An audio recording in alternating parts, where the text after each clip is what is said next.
तिखी रानमाळा रस्त्यावर मोहाडी पोलीस स्टेशनच्या हद्दीमध्ये समीर हारून खाटीक वय 21 हा तरुण एक अग्निशस्त्र पिस्टल आणि एक बुलेट असं स्वतःजवळ बाळगत असल्याबाबतची गोपनीय माहिती मिळाली होती।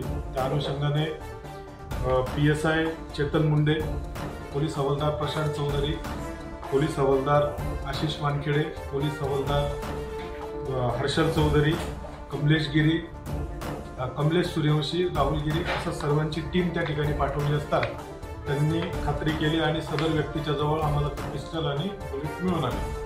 त्यावर